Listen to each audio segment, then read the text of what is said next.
Hello, I'm Will Hitchcock. And I'm Siva Vaidyanathan. And from the University of Virginia's Deliberative Media Lab, this is Democracy in Danger. In the 1980s, the multi-ethnic Republic of Yugoslavia was a communist regime. But as Srdja Popovic says, his country was not behind the Soviet Iron Curtain. It had one-party rule with a relatively free and open society. So yes, in my teens, I was mostly interested in playing guitar in a goth rock band sounding like Sisters of Mercy or Cure.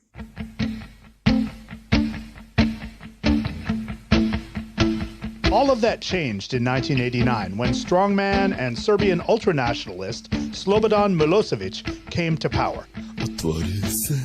Now, in Germany, the Berlin Wall had recently fallen and reunification was in the air. But the Yugoslav Confederacy had already been crumbling. The economy was in tatters. Independence movements arose across member states. And Milosevic was going genocidal to stop them. And immediately your world turns upside down. From normal, middle-class life, you turn into the place where your father sells petrol on the street to survive. From the brotherhood and fraternity of all the Slavic nations, you end up by being mobilized and drafted for war in Croatia and Bosnia and given a gun to shoot somebody because that person is a Croat or Bosnian, which is kind of very bizarre because you grew up in the country with all these nations. And this is like, somebody from Virginia being sent to war against somebody in New Mexico and told that the New Mexicans are evil. Like many Serbs who opposed the regime, Popovic had to make an incredibly hard choice. Do you flee your homeland or stay and resist? And if you stay and resist, how? How do you oppose military might with rock and roll and 10 friends from college? We decided to take the destiny into our own hands and build a movement called resistance. It may sound crazy, 11 students deciding to take on the dictator, but no, I'm not an extraordinary brave person. The whole of my generation became activists by incident. So the situation creates the hero. When you don't have other choice, you find the strength in you to fight for the things you believe in. The only way to fight, Popovic says, was not to fight. The resistance, or Otpor in Serbian, adopted nonviolence as a guiding principle. They held mass rallies and concerts, staged street plays lampooning the corrupt government, and they worked behind the scenes to get security forces to defect. The approach was as much practical as it was moral.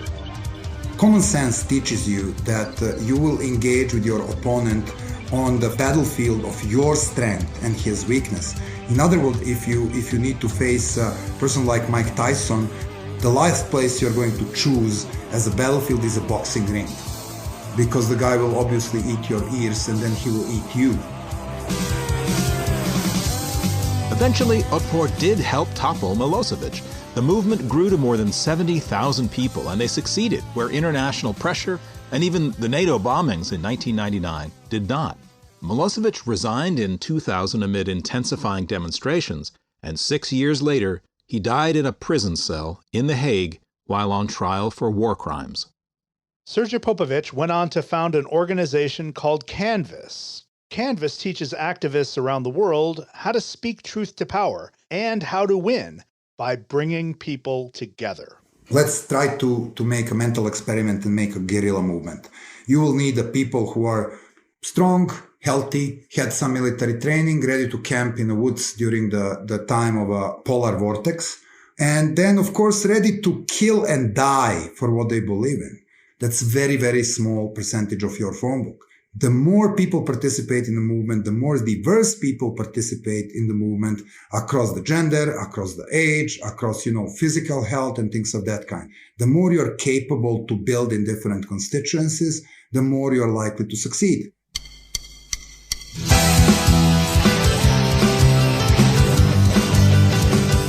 Well, if you've been following our show this season, you know we've been looking beyond the United States more and more, and we've been asking what ordinary people can do to fix ailing democracies and strengthen them, which is why we reached out to Popovic to talk to him about his own activism and what it says about progressive movements today. We asked him, beyond his personal experience in Serbia, if there were any other cases of nonviolent resistance that really epitomize what he teaches activist leaders.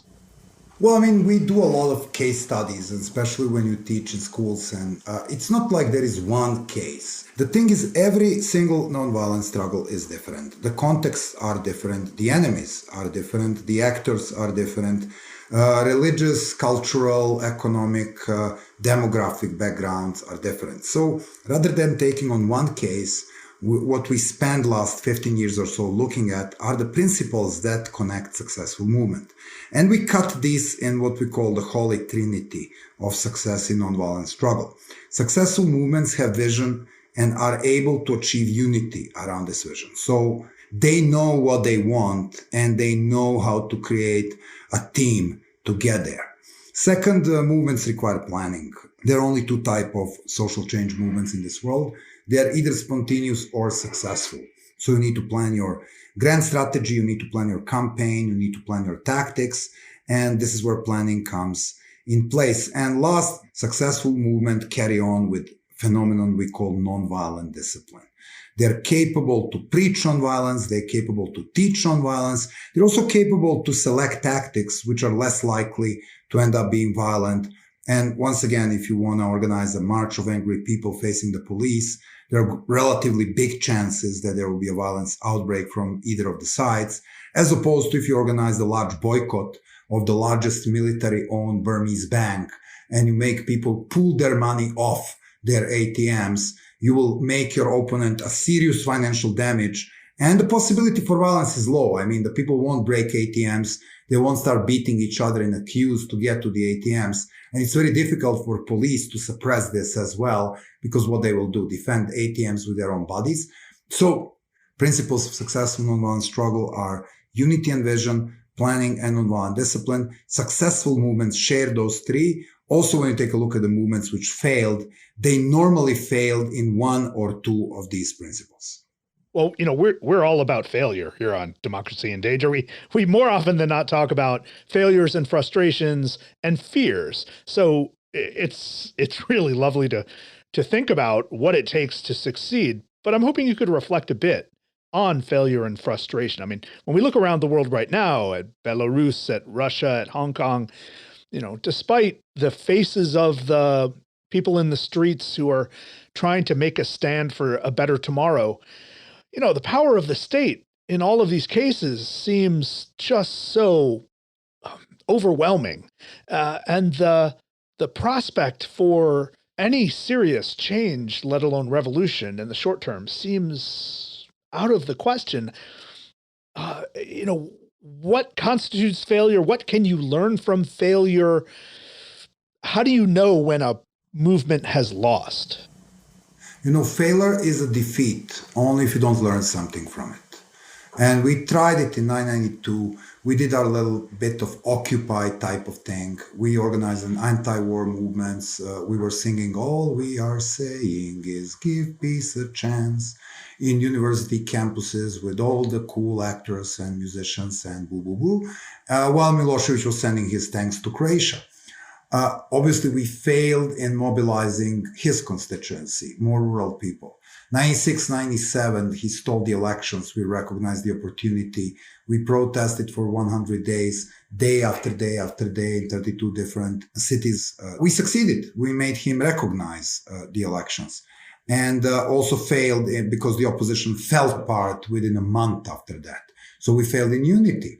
98, we took a different approach. We started with strategy first, instead of doing stuff and making strategy as it goes. Yeah. So you learn from your failures, you learn from other people's failures. And taking a look at this, you can generalize this to all of the nonviolent movements. First of all, the fact that the campaign failed doesn't mean the movement failed. So movements fail in three different phases. Movements fail in initial phase if they are not capable to mobilize numbers, build up the science strategy, and develop the elements of movement identity. Then the second stage you look at is called engagement phase. This is where movements have number and tactics and things of that kind. This is where they mostly fail if the unity fails, if the oppression crushes them or they didn't figure out how to deal with the oppression, And last but not the least importance, and actually of the most importance, you see this growth in numbers, and it looks like a stairs for a long time. So you do a small thing, you recruit more people. Small thing, you recruit more people. And then there is a big event. Elections are stolen. Military rolls down the election results in Burma. George Floyd is brutally murdered, where you have your numbers grow exponentially. This is the moment for which movements need to be prepared. This is what we call the victory point. If you take a look at the studies, 5 years after the change, there is only 42% of the cases where this change is there. So you actually have more chance to screw it up in the victory phase. Sounds bizarre, but this is the statistics. Why so? It is because most of the movements plan to oust Mubarak. Most of the movements plan to oust the corrupt mayor. Most of the movements plan to, defund the police. So this is just the tactical victory as opposed to the systemic victory that you need to be focused on. And the truth is, once you achieve this climax of tactical victory, Milosevic steps down, the oppressive law is overturned, corrupt person steps down, you have a deflation in numbers because the people are more easier mobilized if there is a visible enemy. So normally you get to the point of your victory. It's very difficult to push it through the transition. And I, of course, experienced it on my own skin after the Serbian revolution. I went to the government and to the parliament for 3 years, trying to reform the beast from the inside. And I must tell you that these were not the three most successful or most thrilling years of my life. Actually building independent institutions or, transparent laws on public buying is far less sexy and attractive than outrunning the police in the streets. And only some people are ready to do this. So the most difficult phase is once Mubarak is down, how you push it through the transition. You mentioned George Floyd, and I wanted to just ask, the summer of 2020, we saw an astonishing mobilization of Americans, and in fact, a mobilization around the world against systemic racism and police brutality. How did you read the Black Lives Matter movement as an analyst, as an experienced veteran? How did you critique it? What did you think was the source of its success? And let me ask you this, has it succeeded? Or are we just at the beginning? What phase is the Black Lives Matter movement at now, in your judgment? Well, first of all, a week ago, a friend of mine and an iconic pop artist, Peter Gabriel, re-released his song Biko, some 40 years after it was made against the apartheid movement in South Africa. He spent his life in activism and he still goes on, and we had a recent dialogue about this. And I mean, this is exactly what it tells you. 40 years ago, you defeated apartheid in South Africa. 4 decades after that, you are fighting against the systemic racism. This is a beast that dies tough. And once again, some of these struggles are marathon. Things like, racial inequality, things like gender inequality, things like climate change require a lot of work by global movements. So the fact that you defeated the enemy at one spot doesn't necessarily mean that it wouldn't appear its ugly head somewhere else. And it's definitely the case with the systemic racism. So speaking about this, you can take a look at the good side of it and the bad side of it if you want strategically. Good side of it, it's widespread. It caught fire with the people who were previously not involved in the politics, even in a very conservative place. I live in Colorado Springs, which is kind of the most conservative part of the blue state of Colorado. You walk through the neighborhoods, you see BLM signs and bumper stickers everywhere. So it definitely caught a lot of attention and brought in a lot of numbers. When you are addressing the phenomenon, and the systemic racism is a phenomenon, it's a multi-pillar struggle. So obviously, most of the focus is on police and law enforcement treatment of people of color. And this is very important, but it's just the symptom. Obviously, police doesn't act alone. It is something that you need to address on several different levels. You want to look at the cause of it. It's social inequality. So it needs to be addressed in the education. It is economic inequality, which is why we need equal pay for equal work for people of color. So now there is this big opportunity, for example, to address business pillar. The businesses in US are crazy about making them more diverse, more equal. So, taking on this pillar would be knocking at the open door. So strategically, to plan this struggle, I will expand it from just the police and the monuments in parks. Yes, they spark the most of the mobilization. Yes, colonial history and slavery history pisses people off. I understand all of this. But taking a look at the long-term victory, there must be a systemic change in multiple pillars and law enforcement. It is important, but it's curing the symptom. We need to cure the disease, and curing the disease require more strategic approach. Sergio, you mentioned Peter Gabriel earlier, and you mentioned his own activism, but also his song Biko. And I was taken back to my younger days as a young man, a student at the University of Texas, becoming aware of and then involved in the campaign to divest university monies from businesses that do work in South Africa. And part of that, for me, part of the increased awareness and motivation was music, listening to Peter Gabriel, listening to the Specials, listening to ultimately South African artists themselves. And you yourself were a musician, right? And so I'm wondering about your thoughts about the role of the arts, especially music, in inspiring, in educating, in motivating, in solidifying these movements. How much does it matter that we move our feet? Or as George Clinton said, free your mind and your ass will follow. You touched so much of this. First of all, when I saw the Serbian super band, Yugoslav super band, Rim Tuti Tuki, playing on the truck, that was the moment where I had my revelation about activism and understanding that activism is not the thing for old ladies fighting for dogs' right, but this is something that can be cool and bring my generation ill. That was a small anti-war protest in Belgrade when I was 19. So the music and art plays a role in this. The part of our curriculum is the phenomenon we call artivism. So you can see all alleys of art working on. You take a look at the Myanmar now, you have a graffiti which said, fuck ku, in the middle of the main highway, like they painted literally the highway. You want to move to the BLM Plaza in Washington, D.C. And one of my inspiration in BLM is called Andre Henry. He's a hip hop musician, Afro-American, Jamaican, amazingly inspirational person. He communicates through song and individual artistic events. So you cannot underestimate the role of art in this struggle. You want to take a look at oppressive countries. You want to take a look at the Vojna in Russia or the Free Theater in Belarus. So, artists are on the cutting edge of inspiring and mobilizing people to do stuff. Speaking of Peter Gabriel, once again, Biko video is out. Watch it, donate to the cause.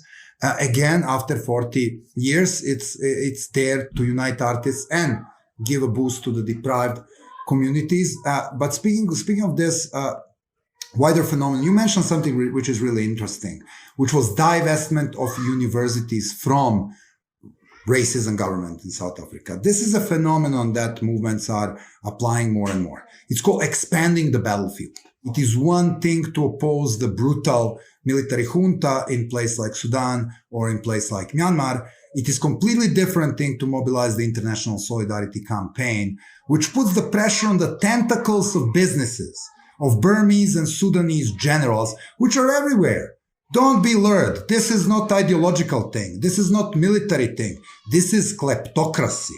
These people are shamelessly rich. And they have international businesses. So what happens in Burma now is you take a look at the street protest. The more brutal the opponent in the country, the more you avoid mass gatherings and protests because people will get killed. You distract and dislocate. You engage them wherever you are. So you want to help things in Burma? Take a look at the companies in Virginia, which are making their cheap apparel in Burma. And then take a look at who owns this factory in Burma.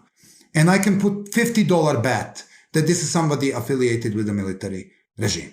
So you want to help people of Burma? Stop buying from this company and write an angry email to the company saying you are, by maintaining this business in Burma, you are effectively undermining human rights. Will is invented. We just need to apply it effectively. Sergio, I have to ask you, you have talked a lot very powerfully about structures.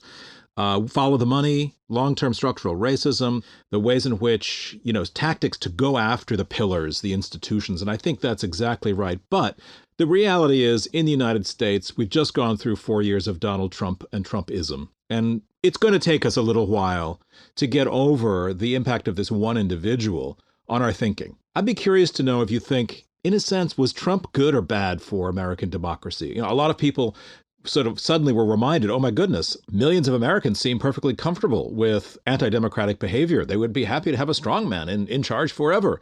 On the other hand, millions of people seem to have woken up to the fragility of democracy. I know you like to think structurally, but individuals can radicalize and mobilize and polarize societies, and that happened in America in these last few years. How do you read the Trump era? It's a $1 million question, and I'm not sure if I'm a best person to answer it. When speaking of American presidents, I like to quote American presidents. That makes me sound smart. Speaking about American presidents coming from Republican Party, I will quote, not my favorite American president, I must admit, but it's a very clever quote. It was Ronald Reagan who said that democracy is always one generation far from extinction. And he told this in the era of the Cold War. Remember, no internet, no Facebook, no Twitter. So this generation, meaning 50 years, probably shrinks to 10 years. And of course, it reminds people to the fact that only because you have democratic institutions, you are not safe from this. And then let's expand. You always look at the numbers. Democracy is on the backslash. Whether you are looking at the Freedom House Freedom Index, you can look at the last 15 years. More countries are becoming more authoritarian than more open. You want to take a look at how it impacts economy. You want to take a look at another very interesting index called Legatum Institute, a prosperity index. The more countries are closing down and getting more authoritarian, the more people are becoming less prosperous and blah, blah, blah. Why so? It's not because the Putins of this world are capable to contain things at home. It's not because Lukashenko's of this world becoming more brutal. It is because you have more and more Dutertes of Philippines in this world. You have more and more Bolsonaros of this world in Brazil. What do you mean by that? Do you mean, is it corrupt? That means democratically elected leaders, which clamp on democracy from above. So this is not dictators expanding their model. Okay, Putin is. It's a different game. The Russia is big player in promoting this post-truth world. This is a different topic. But it is because if you take a look at the Freedom House, take a look at the countries where this decay in democracy is coming, it's coming from Hungary. It's coming from Turkey, the countries which were looking at democracy progress in the last 10 years and are now backlashing. So for effective democracy, it is not enough to have democratic institutions, free and fair elections. You need people to participate. No free and fair elections will hold if people don't participate in it. No institution will be democratic long enough if people don't keep it accountable. People in power are like underwear. You need to change them or they become smelly. I know that. I was a politician. So it's a very long answer to your question about President Trump and his assault on democracy. In many ways, it was harmful for American image. In many ways, these polarizations are radicalized and are there to stay. The plague of post-truth and conspiracy theory, which will spill out into anti-masking and anti-vaxxing and actually endanger the public health of the people, or worse, is there, and it is a very bad thing. In another way, American democracy showed its resilience. And the reason why we are here, looking into the more brighter future, at least democracy-wise in the United States, is because of the level of the participation in the elections and the mobilization of the people in different roles prior to these elections. But don't forget this and then go home and just expect that the new guys will rule better only because they are new. Well, Srdja, as we look around the world in 2020, we saw, of course, that people around the world, activists, writers, thinkers, were all very invested in how we handled our democracy here in the United States. But, Americans are often myopic and we don't always look beyond our own situation. I consider myself quite fortunate that in my early 20s, I looked at my television and I saw people my age link arms and face down soldiers in Soweto. I saw people my age scale the Berlin Wall. I saw people my age stand in front of tanks in Tiananmen Square. Oh man, you're old. And I felt, well, certainly, but I'm inspired, right? And I remain inspired by those images. Those, a friend of mine called me a 1989 Democrat, and I certainly am with a small d. So I sense that I was given the gift of a cosmopolitan sensibility by being that age at that time and seeing people with whom I shared some common fate around the world, taking risks that I thought I would never have to take. Now, of course, I live in Charlottesville, Virginia, and we found ourselves in perilous situations we couldn't have predicted. But what do you tell young Americans to help them invest themselves in solidarity with the people of Myanmar, with the people of India, with the people of Brazil? How can we get Americans to care more deeply about people around the world? It's once again a multi-layered question. It's a global political question. I think there are three things to look at it. One, restore the position of America as a beacon of democracy. So restoring democracy in America has impact on people in Burma. There is somebody to lead. So this is one way to look at it, is bolstering democracy in America. It's not only helping America, it's also helping others to figure out, this is how we want to do it. And there is somebody standing out there for our aims and goals and is ready to be engaged. It's not an island. The world is interconnected. Dictatorships are bad for businesses everywhere. So this is the global world. Step number 2, take a look at the generation. That means you are whining about your student days as I'm whining about my student days. And then will jump in and say, at the time of the Peter Gabriel, music really matters. And I can't agree with you more. I mean, I'm this old fart claiming that the last good songs were made at the beginning of the 21st century. And now we have this 14 seconds production pattern, which is unlistenable. But take a look at the generation. There is hope. I will just point your attention to 2 ongoing global movements. Fridays for Future. This is where the young people are getting out of school. And I've seen them getting out of high school in Charlottesville when I was there for a presidential idea conference a few years ago. These are the teenagers. This is the generation to believe in. All across the globe, these people stand against the climate change. They tend to be more engaged into environmental struggle than the people from your and mine generation. Remember, getting engaged in a social cause makes you more likely to get engaged in other social causes. So there is no lack of awareness, especially when it comes to the climate change. Another thing, Americans are now this will be very politically incorrect. I warn you, people make this stereotype about the Americans. And if I was given $1 every time when people ask me, where are you from? And I say from Serbia, and then they say, oh, Siberia, must be very cold there. I say, no, in fact, it's quite warm and it's South Europe, close to Italy. But yes, you guys spend a lot of time looking into your own belly. But you need to look more carefully because there are so many great things in this belly. And recently, you had this amazing movement sparked from a massacre in Parkland, Florida. Guess what? It was run by teenagers. So this is the case study of strategic approach, taking on gun control, which can be used on any other means. It's exactly what you said. Look at this. After the years and years and years of school shooting, unfortunately, and then you had public protests, and they have Democrats coming out, we need more gun control. And then you have a 80-year-old Republican chairing a Senate committee saying, no, we need to arm the teachers. That will make schools safe. And then he dies. It's the same pattern all over again. I've seen this everywhere. So what happens now is that a group of teenagers, after shooting in Florida, decided to take the path of civil rights movement instead of engaging with pillars of power, and especially legislative branch, Congress and Senate and governor. Obviously, these people were, well, at least the students considered them to be in the pocket of the source of this phenomenon, which is well known as NRA, National Rifle Association. So instead of them getting on the street where they are powerless because they can't vote, they took a look at where they have power. And they have power in Amazon. and in Dick's Sporting Goods and in Walmarts, because these companies want their money. So instead of targeting just senators and congressmen, which need to decide between the bulk of inspiring young people and a thick fat check which is coming from NRA regularly for their campaigns, they decided something else.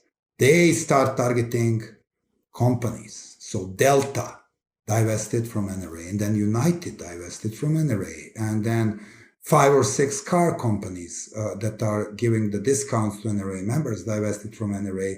And then the Walmart was faced with a boycott if they don't bring background checks. And the Dick's Sporting Goods pulled out the leg. I love outdoors. I'm a fisherman. I'm fanatically following these chains. This chain account for more than 50% of sold arms.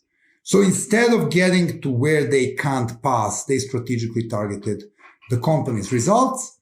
You have more background checks. You have more rigid policies in the companies. And, overshaded by the news about who won elections and storming at the Capitol, NRA filed for bankruptcy.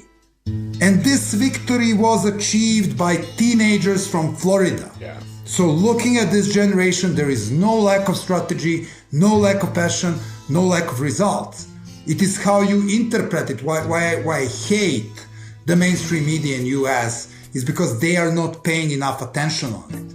And they are playing it on this 72-hour media cycle without really following up on these stories. But this is the story of inspiration. This is a story of success. And, highlighting this story and putting it on a wider stage will really help.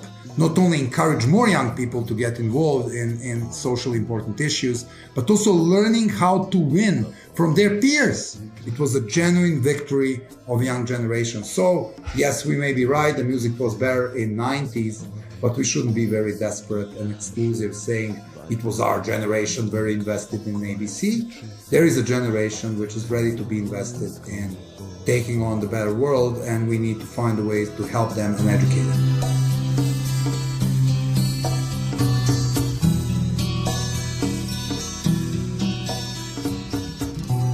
That was Srdja Popovic.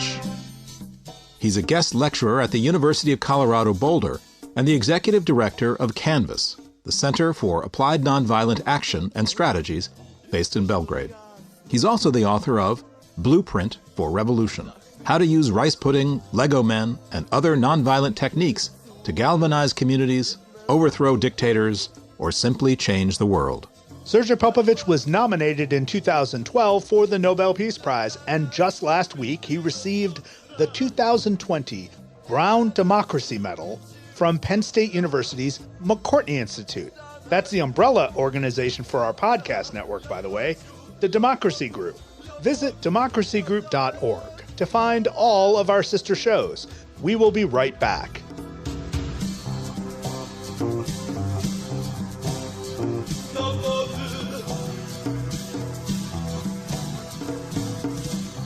Well, Siva, Srdja Popovic says the media is responsible for not giving enough attention to the stories of young people organizing, protesting, making changes.